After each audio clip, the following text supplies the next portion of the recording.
Bien le bonsoir. Donc pour faire suite à notre vidéo de tout à l'heure, donc là ici ce que j'ai fait c'est j'ai branché ma clé Amazon Fire Stick. Je l'ai branché directement, donc là ici, alors pas pour être exact, pas sur ma télé mais sur mon home cinéma. Bon, ça revient exactement à la même chose si vous me branchez sur votre télé. Pour la première fois quand vous allez le démarrer, donc bien sûr elle est associée à votre compte Amazon, donc ça vous allez le récupérer, donc il va vous demander la langue, donc vous allez choisir français. La télécommande donc qui est livrée, pour rappel je vous la remontre, la télécommande qui est là, elle s'associe vraiment, mais alors tout seul. Vous appuyez sur un bouton, vous voyez, vous la trouvez. Donc on choisit, on associe la télécommande, on choisit notre langue. Il vous demande si c'est bien vous, si c'est bien votre compte Amazon. Il recherche automatiquement les Wi-Fi apportés et vous n'avez plus qu'à rentrer soit la clé de protection ou soit vous pouvez faire une association par le bouton WPS.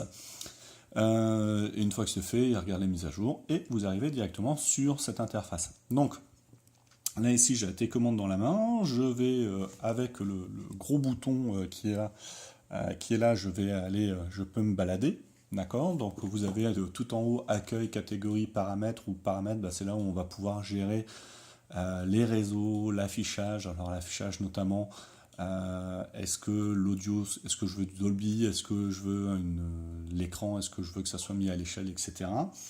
Les applications qu'on a installées, voir notre télécommande, et vous pouvez, si vous avez une manette de jeu en Bluetooth, vous pouvez l'associer, des préférences, etc. Bon, ça c'est les paramètres classiques d'un appareil.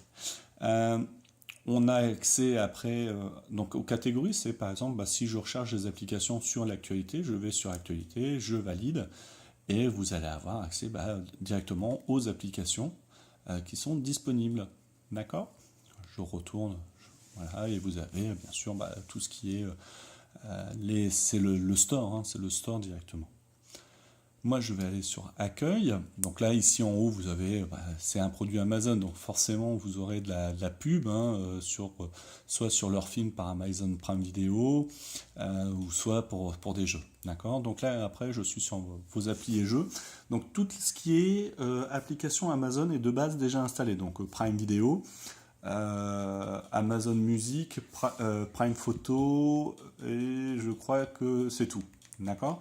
Après, je vais prendre par exemple, vous voyez, j'ai YouTube, et sur le coin à haut à droite, on voit un petit nuage. Ça, c'est pour vous indiquer que l'application, vous ne l'avez pas téléchargée. Si jamais je veux installer YouTube, je valide. Donc, on me met un résumé sur mon application. J'ai plus qu'à appuyer sur le bouton pour télécharger et installer YouTube directement sur ma tablette. Je ressors de là. Là ici, pour vous monter Amazon Prime, alors j'ai pas encore lancé, tiens, le Prime Vidéo. Alors si je l'ai à la maison, je l'utilise, mais on va voir ce que ça donne à partir de la Kindle.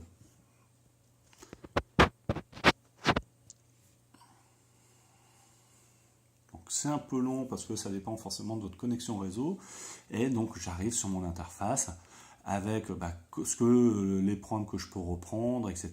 Donc là ici, si je veux reprendre Michael Jackson, je le lance, hop, et donc je vais reprendre ma lecture.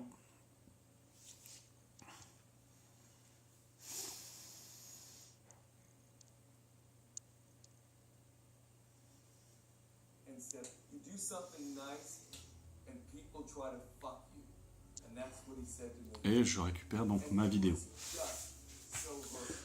Je vais revenir ici sur mon petit bouton, là ici sur ce bouton là pour revenir en arrière, ou la petite maison pour revenir sur ma page d'accueil. J'ai paramétré Netflix, donc si on regarde, je vais aller sur Netflix, je valide. Donc là ici moi j'ai déjà rentré mon compte avec mes identifiants Netflix.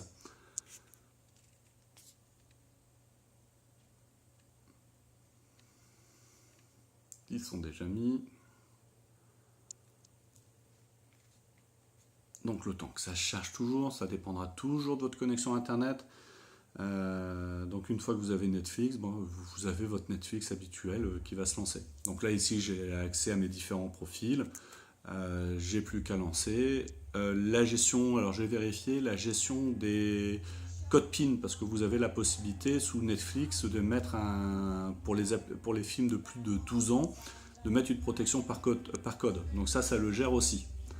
Hein, puis après vous n'avez plus qu'à lancer votre film. Alors c'est assez pratique parce que je me dis tout de même pour regarder Netflix c'est tout de même mieux que ce que j'avais déjà avant et ça n'a rien à voir avec la Chromecast.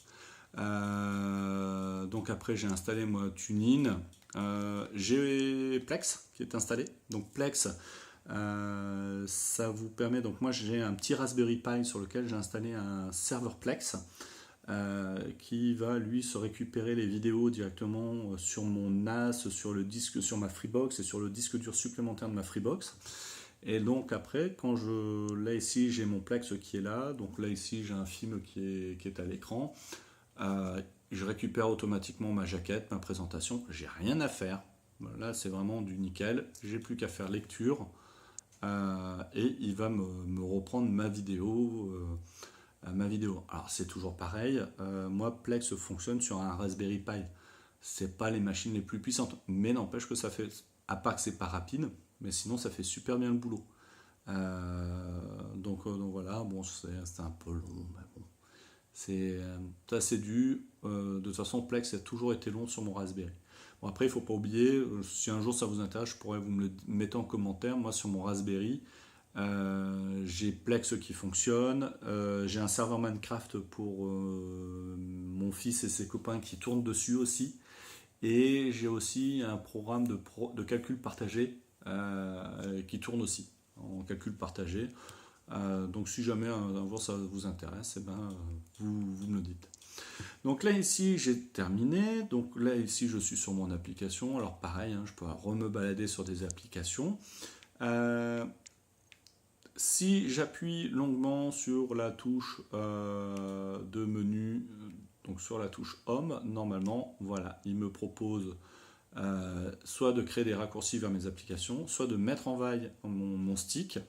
Partagez votre écran, c'est-à-dire que là, si vous voulez caster votre écran, vous pouvez directement. Hein, et après, j'ai accès à mes paramètres. Donc là, ici, si je fais appli, je vais avoir directement mes applications que j'ai installées. D'accord ? Donc là, ici, j'ai des applications qui sont associées à mon compte, à Amazon. Donc je les ai récupérées et là, j'ai directement mes applications qui m'intéressent. Donc voilà, c'était pour finir un petit peu ce tour d'horizon.